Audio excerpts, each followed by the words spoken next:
Assalamualaikum warahmatullahi wabarakatuh. Selamat siang teman-teman semuanya. Apa kabarnya hari ini? Apakah puasa teman-teman lancar? Waalaikumsalam warahmatullahi wabarakatuh. Waalaikumsalam warahmatullahi wabarakatuh. Alhamdulillah Kabarnya gimana? Alhamdulillah, saya sendiri kabarnya baik, puasanya juga lancar, alhamdulillah. Nah, di sini perkenalkan terlebih dahulu, nama saya Nurlina Dwi Diharja. Di sini saya sebagai konselor dari teman-teman sekalian. Di sini saya dari Gresik, kalian biasa panggil saya dengan Lina. Nah, untuk itu sebelum kita melakukan kegiatan ini, setelah saya yang perkenalan, alangkah baiknya kita mengenal satu sama lain ya, sesama anggota. Nah, saya persilakan teman-teman semuanya ada di sini perkenalan, silakan menyebutkan nama teman-teman dan juga asal teman-teman sekalian. Monggo dipersilahkan. Baik. Ya, baik dari saya dulu. Oh ya, silakan Mbak Dewi dulu. Perkenalkan, nama saya Dewi Musyarofa, biasa dipanggil Dewi. Saya sekarang stay di Surabaya. Terima kasih. Ya, baik. Saya Hayu Dela Nikmala, biasa dipanggil Hayu, asal dari Trenggalek. Terima kasih. Perkenalkan, nama saya Safinatul Ilmiah. Saya berasal dari Gresik. Terima kasih. Kenalkan, nama saya Anita, biasa dipanggil Nita, saya asal Surabaya. Terima kasih. Oke, kita lanjutkan setelah perkenalan semuanya. Sudah perkenalan, di sini sebelumnya saya mau tanya dulu nih sama teman-teman. Apakah teman-teman di sini sudah pernah melaksanakan konseling kelompok sebelumnya atau belum pernah sama sekali? Bagaimana teman-teman? Kalau saya sudah pernah, Mbak. Kalau saya sudah pernah juga, Mbak. Saya juga sudah pernah, Mbak. Mbak, 2 kali. Oke, baik. Ternyata di sini semuanya masing-masing teman-teman udah pernah melaksanakan konseling kelompok sebelumnya. Nah, lanjut untuk sebelum kita ke proses kelompoknya, alangkah baiknya kita berdoa terlebih dahulu menurut agama dan kepercayaan masing-masing, supaya konseling kelompok kita pada dari awal sampai akhir berjalan dengan lancar.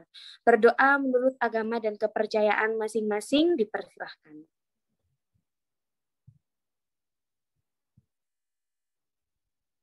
Berdoa selesai. Terima kasih teman-teman semuanya. Nah, karena teman-teman sekalian ini udah pernah nih melaksanakan konseling kelompok sebelumnya, udah ada yang pernah 2 kali, ada yang pernah sekali. Nah, di sini saya ulas kembali bahwa konseling kelompok di sini adalah di mana kita proses pemberian bantuan oleh seorang ahli, yakni disebut konselor, kepada seorang konseli untuk menyelesaikan permasalahannya dengan menggunakan dinamika kelompok. Nah, di mana nanti tujuan dari konseling ini akan menyelesaikan permasalahan-permasalahan dari teman-teman yang ada di anggota kelompok dalam konseling kelompok ini. Nah, untuk sebelum itu, di sini saya ingin membuat kesepakatan terlebih dahulu antara saya, konselor, dan juga para anggota konselor. Di sini saya ingin menanyakan keterlibatan nih. Apakah teman-teman semuanya ini bersedia untuk terlibat secara penuh dari awal proses konseling hingga akhir? Apakah teman-teman bersedia terlibat penuh atau seperti apa? Bagaimana teman-teman? Kalau dari saya bersedia, Mbak Lina. Saya bersedia. Saya juga bersedia, Mbak. Oke, baik. Semuanya bersedia. Nah, setelah ini kita sepakati bahwa waktu dari konseling kelompok kita ini adalah 60 menit. Jadi dari awal hingga akhir waktu dari konseling kelompok ini kita kontrak 60 menit. Apakah teman-teman sekalian setuju? Setuju, Mbak. Ya, kami setuju. Setuju, Mbak. Nah, baik, jika teman-teman di sini setuju, di sini saya tekankan kembali bahwa kelompok di sini adalah merupakan kelompok tertutup. Nah, mengapa disebut kelompok tertutup? Karena kita dalam satu anggota ini akan tetap anggotanya dari awal proses hingga akhir proses, dan anggota juga diharapkan terlibat dan tidak bisa untuk meninggalkan atau tidak bisa keluar dari kelompok ini secara secara sukarela atau secara semena-mena. Nah, seperti itu. Apakah teman-teman setuju dengan kelompok tertutup ini? Setuju, Iya, Mbak. saya setuju. Setuju. Setuju, Mbak. Baik, setelah teman-teman sudah setuju dengan kontrak-kontrak yang telah kita buat dari awal proses konseling hingga akhir, di sini saya mau tanya nih sama teman-teman anggota kelompok dari konseling kelompok ini.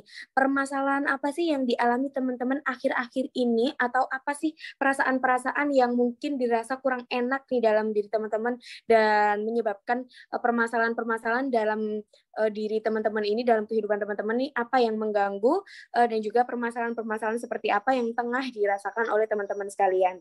Monggo bisa diceritakan, silahkan. Kalau permasalahan saya saat ini adalah saya merasakan insecure kepada teman-teman saya, Mbak, sehingga menimbulkan rasa ketidakpercayaan diri kepada diri saya sendiri. Begitu, Mbak. Terima kasih. Ya baik, kalau permasalahan yang saya alami saat ini adalah saya masih sering comparing dan membandingkan diri saya dengan orang lain, seperti menganggap diri saya itu tidak mampu dan menganggap orang lain itu lebih baik dari saya, sehingga hal itu terkadang menjadi faktor kepercayaan diri saya itu menjadi berkurang. Seperti itu, Mbak Lina. Terima kasih. Kalau permasalahan saya sendiri itu sama seperti Mbak Ayu. Itu saya suka membanding-bandingkan diri saya dengan orang lain. Terima kasih. Kalau masalah saya sendiri, saya ngerasa kurang percaya diri saat saya berbicara di depan umum atau dalam hal public speaking saya. Saya mampu, tetapi saya ngerasa kayak kurang percaya diri gitu. Seperti itu, Mbak Lina. Terima kasih.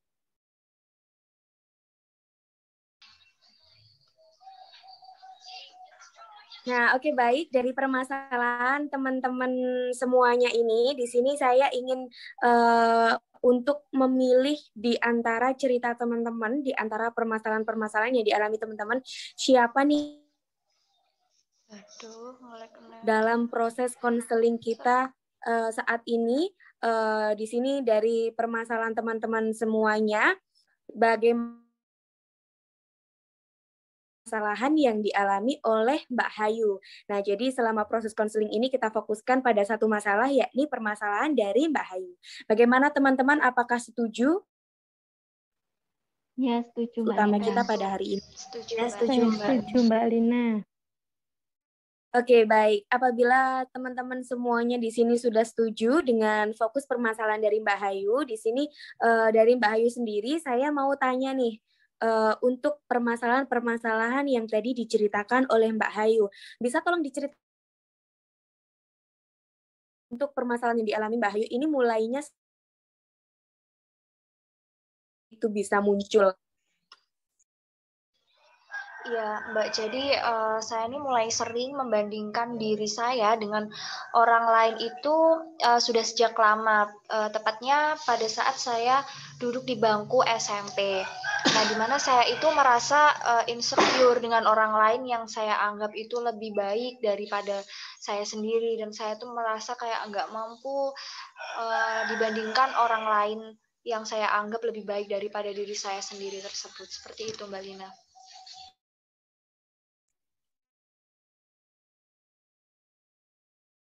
Muncul perasaan-perasaan mulai membandingkan diri sendiri dengan orang lain sejak duduk di sekolah menengah ya, SMP. Nah, itu bisa terjadi karena sering melihat orang-orang di sekeliling Mbak Hayu, kemudian sering membanding-bandingkan diri sendiri. Begitu ya Mbak Hayu ya? Mungkin dari Ya, teman-teman yang lain ingin bertanya kepada Mbak Hayu mengenai permasalahannya atau seperti apa, mungkin yang lain tanggapannya. Oh iya, ini saya Dewi. Silakan, Mbak Dewi. Ya, saya Dewi mohon izin bertanya sama Mbak Ayu. Apakah sikap membanding-bandingkan diri dari Mbak Ayu ini selalu muncul di setiap situasi? Terima kasih. Iya, baik. Iya, Mbak, seperti itu. Karena saya merasa berada di circle pertemanan yang anaknya itu pinter-pinter, dan saya tuh merasa kok saya stuck di sini gini-gini aja gitu, sedangkan teman-teman saya itu pintar-pintar seperti itu Mbak. Jadi itu yang membuat saya insecure dan membanding-bandingkan diri saya dengan orang lain seperti itu Mbak Dewi. Oh, jadi semakin di circle pertemanan pintar-pintar, Mbak Ayu suka membanding-bandingkan diri ya? Iya, seperti itu benar. Ya, terima kasih. Oke, baik. Mbak Ayu, izin bertanya ya. Silakan, Hal Mbak Anita. apa aja sih yang membuat Mbak Ayu itu ngerasa jadi insecure atau kurang percaya diri dengan diri Mbak Ayu sendiri? Jadi semisal saya mau presentasi nih, terus saya ada di depan kelas, presentasi di depan kelas. Awal-awal sih mau maju itu ya kayak saya mampu nih presentasi. Nah, tapi ketika saya udah ada di depan kelas, saya tuh muncullah ini rasa nervous, rasa insecure. Apalagi ketika kalau ada teman-teman yang tanya, mengeluarkan pendapatnya. Nah, saya itu kayak merasa takut untuk menjawab pertanyaan dari teman saya itu dan merasa saya kayak takut untuk menjawabnya. Seperti itu Mbak Anita. Jadi karena takut dan nervous itu sehingga membuat Mbak Ayu menjadi takut untuk mengutarakan apa yang seharusnya diutarakan oleh Mbak Ayu, begitu ya? Iya, Oke, benar baik. sekali Terima Mbak kasih, Anita. Mbak Ayu. Oke.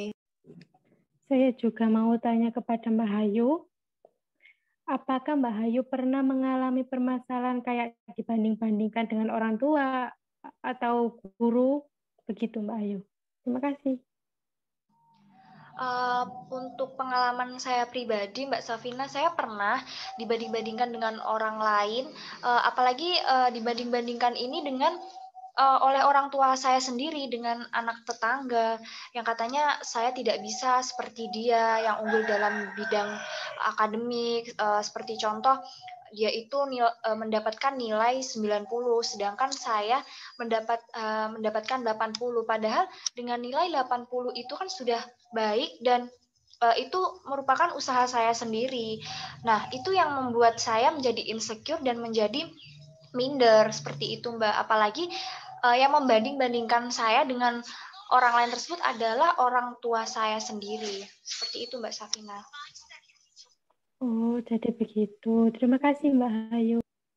Kurang Ya, apresiasi ya, Mbak sama-sama. Ayu. Iya, Mbak Oke, Dewi. baik. Terima kasih tanggapan dari teman-teman dan juga pertanyaan-pertanyaan dari teman-teman. Di sini saya sebagai konselor jadi tahu nih lebih detail apa sih yang dirasakan oleh Mbak Ayu, sejak kapan perasaan itu muncul, kemudian bagaimana perasaan-perasaan tidak percaya diri dan comparing satu sama lain itu kapan pada saat munculnya, dari kapan, kemudian bagaimana Mbak Ayu menjadi seperti itu. Nah, di sini saya mau tanya nih sama Mbak Ayu, pengaruh lingkungan sendiri terhadap Mbak Ayu seperti apa? Apakah lingkungan di sekitar Mbak Ayu ini membuat Mbak Ayu semakin malah kurang percaya diri dan makin memupuk rasa comparing itu, atau malah memotivasi Mbak Ayu untuk tidak menjadi seperti itu? Bagaimana keadaan lingkungan di sekitar Mbak Ayu? Iya, baik Mbak Lina. Sebenarnya lingkungan di sekeliling saya itu juga tidak toksik dan baik-baik saja, seperti memberikan saya berupa motivasi-motivasi bahwa saya itu harus mengurangi rasa insecure saya dan saya harus memperbanyak bersyukur. Apalagi teman-teman di sekeliling saya itu ya terus memotivasi saya untuk lebih memperbanyak bersyukur, seperti itu Mbak. Tapi rasa insecure itu sendiri tetap muncul dalam diri saya, seperti itu Mbak Nurlina. Oke, baik. Jadi di sini saya sudah mengetahui nih lebih detail kapan dan juga bagaimana lingkungan sekitar Mbak Ayu dan bagaimana perasaan itu bisa muncul. Di sini langkah selanjutnya yakni kita merumuskan atau menetapkan tujuan-tujuan yang akan dicapai oleh Mbak Ayu sendiri nih dari permasalahan ini, tujuan dan juga keinginan-keinginan ke depannya yang ingin dicapai oleh Mbak Ayu mengenai permasalahan ini, seperti apa tujuan dari Mbak Ayu sendiri. Boleh diutarakan Mbak Ayu seperti pengennya seperti apa nih ke depannya untuk permasalahan ini sendiri, tujuan Mbak Ayu ke depannya seperti apa? Tolong bisa diutarakan Mbak Ayu. Ya, Mbak Nurlina. Jadi tujuan yang ingin saya capai dari permasalahan yang saya alami ini adalah bagaimana cara meningkatkan rasa percaya diri saya dengan memperbanyak bersyukur, lebih self love dan bisa menjadi sahabat tentunya untuk diri saya sendiri seperti mengatakan hal-hal yang positif, seperti contoh terima kasih untuk saya sendiri sudah sekuat ini, seperti itu. Pokoknya hal-hal apa sih yang positif dan bisa memulihkan rasa percaya diri saya. Seperti itu, Mbak Lina. Oke, baik. Mungkin ada tanggapan dari teman-teman mengenai tujuan-tujuan yang ingin dicapai oleh Mbak Ayu sendiri? Iya, Mbak Lina. Iya, mohon maaf ya Mbak Nita. Ya, ini saya mau menanggapi tujuan dari Mbak Ayu. Tujuan Mbak Ayu itu udah bagus, udah sangat maksimal. Jadi Mbak Ayu lebih banyak-banyak bersyukur dengan apa yang dimiliki Mbak Ayu saat ini. Namun ada hal paten dalam diri untuk dikuatkan seperti berbicara hal yang positif pada diri Mbak Ayu sendiri. Karena itu dapat meningkatkan rasa percaya diri dan serta mengurangi rasa membanding-bandingkan diri dengan orang lain. Seperti itu. Kalau saya setuju dengan tujuan dari Mbak Ayu sendiri karena self love dan terima kasih untuk diri kita sendiri atau apresiasi untuk diri kita sendiri itu sangat penting untuk kita. Karena untuk meningkatkan rasa percaya diri kita dan rasa terima kasih kita kepada diri kita sendiri seperti itu, Mbak Ayu. Saya juga setuju dengan tujuan dan langkah-langkah yang Mbak Ayu ambil tadi. Mbak Ayu harus bersyukur tentang apa yang sedang terjadi saat ini. Begitu Mbak Ayu. Ya, terima kasih semuanya. Nah, oke. Baik, terima kasih teman-teman yang sudah menanggapi dan juga terima kasih untuk Mbak Ayu mengenai apa yang sudah diutarakan. Nah, di sini dapat saya spesifikasi bahwa tujuan dari permasalahan ini yang dialami Mbak Ayu adalah Mbak Ayu ingin meningkatkan rasa percaya diri Mbak Ayu.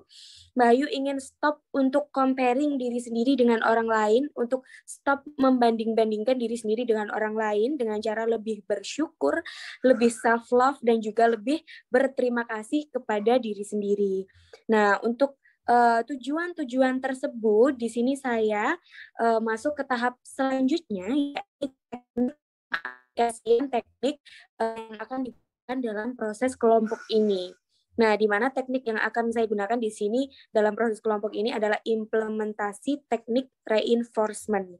Di mana teknik reinforcement ini nantinya akan menimbulkan dampak-dampak yang positif bagi diri Mbak Ayu sendiri.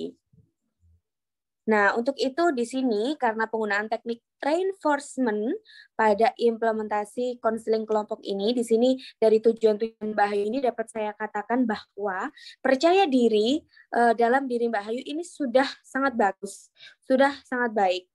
Nah, namun apabila percaya diri tersebut dipupuk dengan comparing, kemudian insecure, kemudian tidak percaya kepada diri sendiri, maka hal itu akan merusak kepercayaan diri Mbak Ayu yang sudah bagus tadi. Maka sebaiknya yang dapat saya katakan adalah Mbak Ayu mungkin bisa untuk selalu bersyukur, benar kata Mbak Ayu tadi, selalu bersyukur, kemudian self love.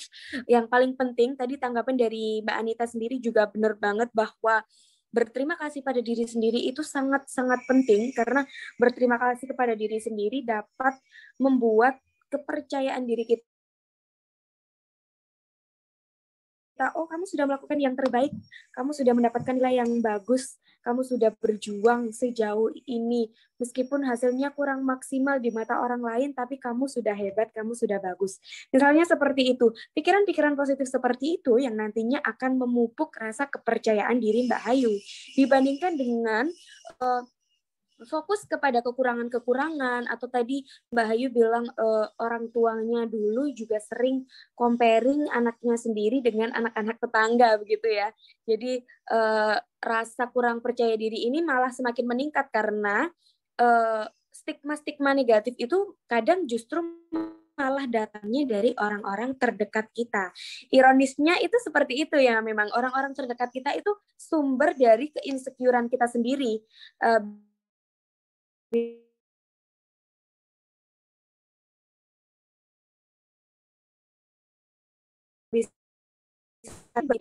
Bisa sebut insecurean atau merusak kepercayaan diri kita sendiri. Maka dari itu di sini yang paling penting adalah bagaimana cara kita memanage apa stimulus apa sih yang harus kita manage, respon apa sih yang harus kita berikan. Nah, kita manage, kita kontrol mana yang negatif, kita buat itu positif. Yang itu sudah positif, kita tingkatkan lagi agar dapat memupuk rasa kepercayaan diri dalam diri kita. Selalu bersyukur, kemudian self-love dan berterima kasih kepada diri sendiri yang nantinya akan membuat Mbak Hayu ini menjadi support system tersendiri nih. Meskipun lingkungannya toksik atau meskipun berada dalam lingkaran yang toksik, tapi ketika kita positif nih, udah berpikiran positif dan tidak memikirkan hal-hal lain yang negatif, kekurangan atau omongan-omongan orang yang negatif, maka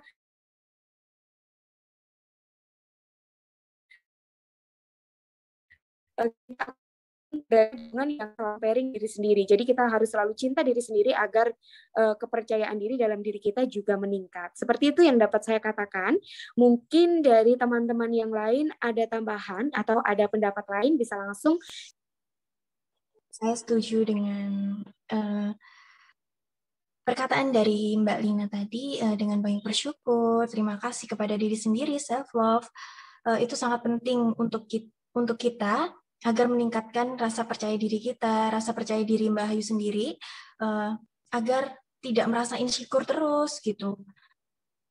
Dan saya yakin pasti Mbak Hayu bisa, dan berfokus pada kemampuan Mbak Hayu untuk meningkatkan kemampuan Mbak Hayu. Saya yakin Mbak Hayu bisa, dan terus semangat ya Mbak Hayu. Terima kasih Mbak Anita. Saya juga setuju dari pendapat Mbak Lina tadi, agar supaya Mbak Hayu itu tidak menjadikan omongan orang lain itu negatif, Mbak Hayu bisa merubah omongan itu menjadi motivasi yang positif. Karena dengan motivasi yang positif dan Mbak Hayu terus yakin kepada Mbak Hayu sendiri, bisa melakukan apa yang orang lain bisa, ataupun melebihi dari orang lain itu. Saya juga dapat dengan teman-teman yang lain dan Mbak Lina, dan pastinya Mbak Ayu bisa untuk mengurangi rasa membanding-bandingkan diri dan bisa meningkatkan kepercayaan diri. Seperti itu yang saya sampaikan. Terima kasih semuanya. Baik, terima kasih semua teman-teman yang sudah memberikan tanggapan kepada permasalahan Mbak Hayu, memberikan pendapat-pendapatnya. Nah, di sini tiba di penghujung konseling kelompok ini. Saya mau tanya dulu kepada Mbak Hayu, evaluasi yang ingin dicapai untuk Mbak Hayu sendiri ke depannya. Mbak Hayu ingin berbuat seperti apa dan juga langkah apa yang ingin diambil Mbak Hayu ke depannya setelah proses konseling ini. Baik, terima kasih untuk semuanya atas motivasi yang sudah kalian berikan untuk saya. Jadi saya akan menjadi pribadi yang bisa untuk lebih memperbanyak bersyukur dan dapat berpikir positif dan yakin pada kemampuan saya sendiri, bahwa saya itu juga mampu dengan sesuai berdasarkan kemampuan saya. Karena pada dasarnya kan setiap kemampuan yang dimiliki seseorang itu berbeda-beda. Seperti itu Mbak Nurlina. Terima kasih. Iya, benar banget. Jadi karena kemampuan seseorang itu berbeda-beda dari kita, maka tergantung manajemen dari diri kita sendiri untuk menerima hal-hal positif dalam kehidupan kita. Nah, udah nih teman-teman, kita berada di penghujung acara, berada di penghujung proses konseling kita hari ini. Saya selaku konselor sangat berterima kasih banyak kepada teman-teman yang udah hadir di sini, menyempatkan waktunya untuk dapat bergabung dan terlibat aktif dalam proses konseling ini dari awal sampai akhir. Terima kasih untuk Mbak Hayu, Mbak Anita, Mbak Safina, dan juga Mbak Dewi. Terima kasih untuk semuanya. Di sini saya sebagai seorang konselor meminta maaf apabila ada kesalahan-kesalahan kata dari awal proses konseling hingga akhir. Mohon maaf apabila proses konseling ini ada kekeliruan atau ada kesalahan dari saya pribadi, saya mohon maaf. Di sini saya akhiri, terima kasih untuk teman-teman semuanya. Wabillahi taufik wal hidayah. Assalamualaikum warahmatullahi wabarakatuh. Waalaikumsalam. Terima kasih Mbak Lina selaku konselor dan anggota semuanya. Terima kasih. Terima kasih.